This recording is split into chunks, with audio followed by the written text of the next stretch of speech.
Есімім Сулейман. Сұлтан Сүлейменнің өзі іздеп келді. Тек күліп жүргенді қалаймын, сұлу қызға белгісіз жаннан. Сұлу қыз күнін сәтті өтсін. Бұл әдемі гүл әдемі қызға. Ол сыйлықтар үміткерден емес екен. Енді келіп жатса болашақта қабылдайсың ба? Әрине қабылдамаймын.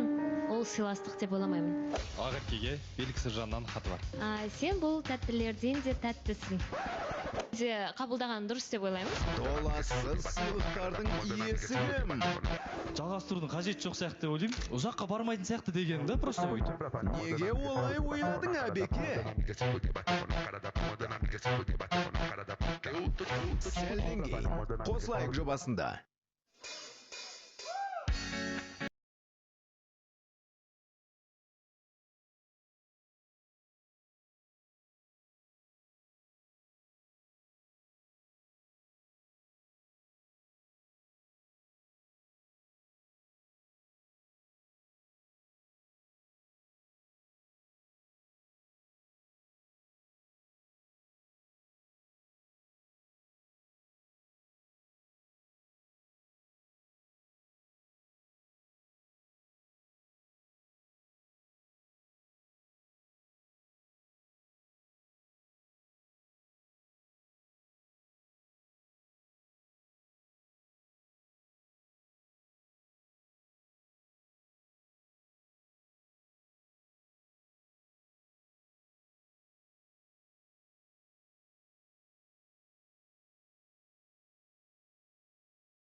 Biz başlayalım.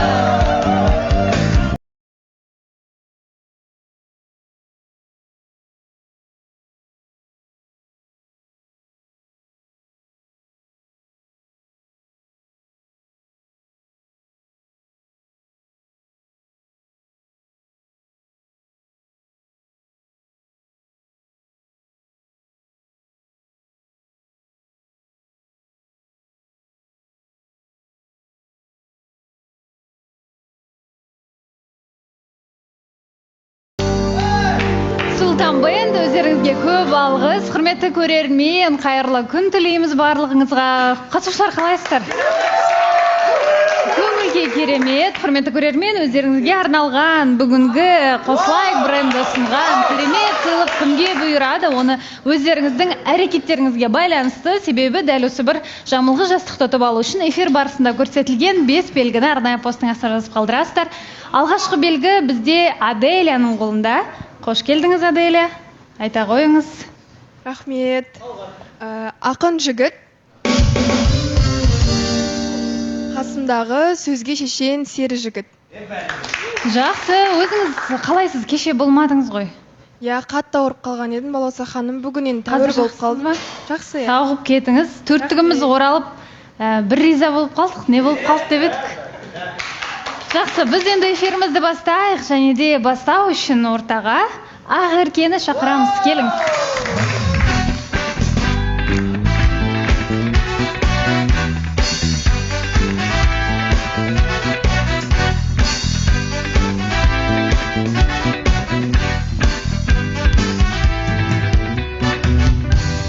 Қалайсыз, Ақерке, қалыңыз қалай? Жақсы, шүкір. Бәрі жақсы. Ал күні кеше үміткер келді сізге. Есімі Сүлеймен. Ал онымен кездесу болды ма, жоқ па деген сұрақтар көп. Бәлкім өзін шақырып алармыз, е? Я, шақырайық. Сүлеймен, келіңіз.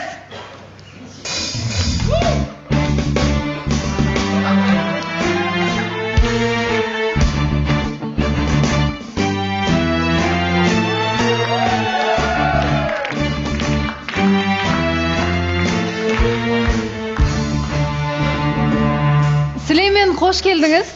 Жайғасыңыз, сізді бір ерекше әуенмен қарсы алып жатырмыз. Құрметіміз деп түсініңіз.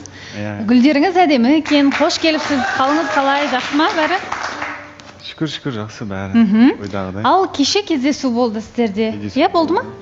Фото-видеоларыңыз бар? Әрине бар. Жақсы, көріп алайық, кездесу қалай өтті екен?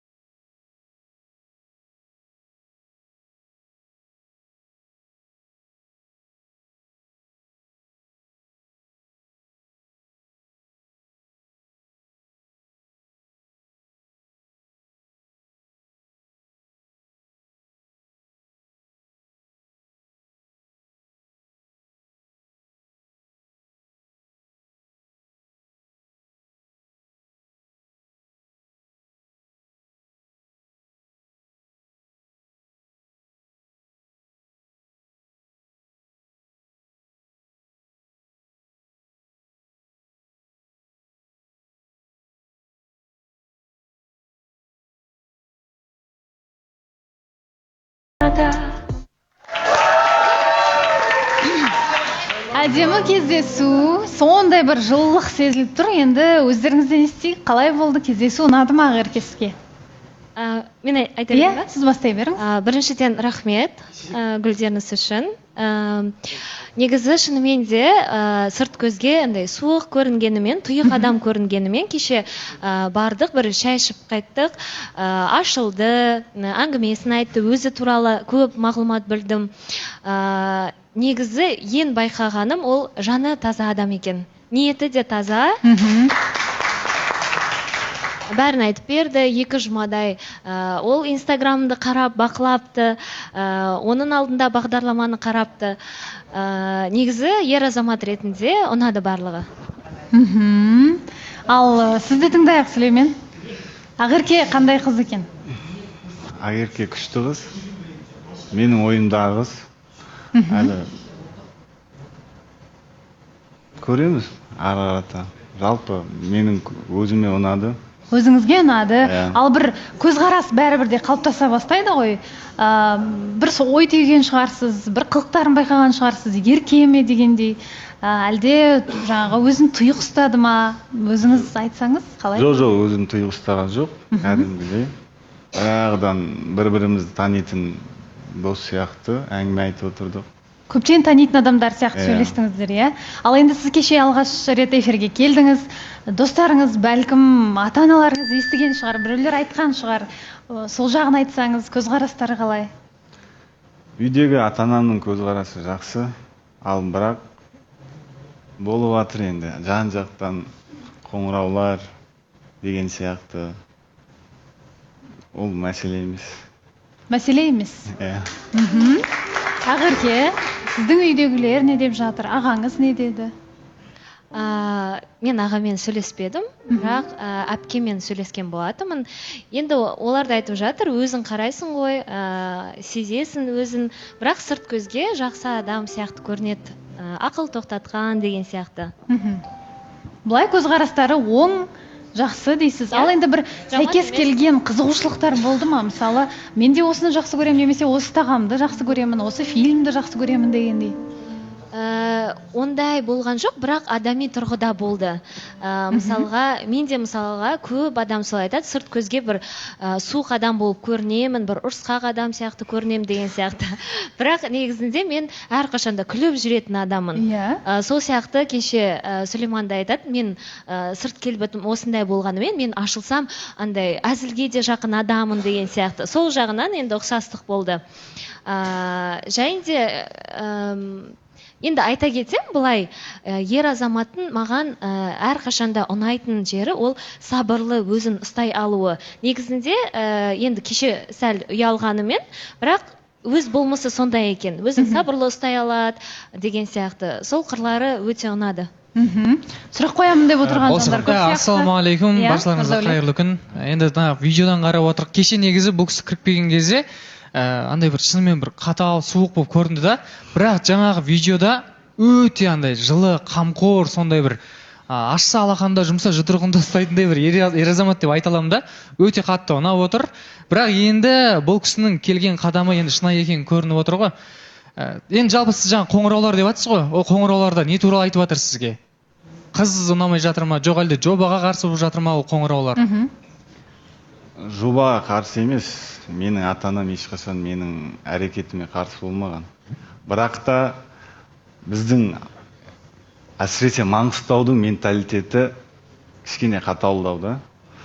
Олардың айтқан пікірлері менің отбасыма неге тұрмысқа шыққан қызға барды деген сияқты әңгімелер көп болды да. Мен оларды елеген жоқпын, әкем айтады, өзің білесің деген. Оларға түсіндіргім де келген жоқ, өйткені әркімнің өзі өмірі бар, өзі біледі деген сияқты. Бұл сіз айтып отырған дүние мәселе болуы мүмкін бе, жоқ па деген ой келіп тұр. Енді бізде жарнамадан кейін таныстық жалғаса ма, жоқ па, бізге көреміз.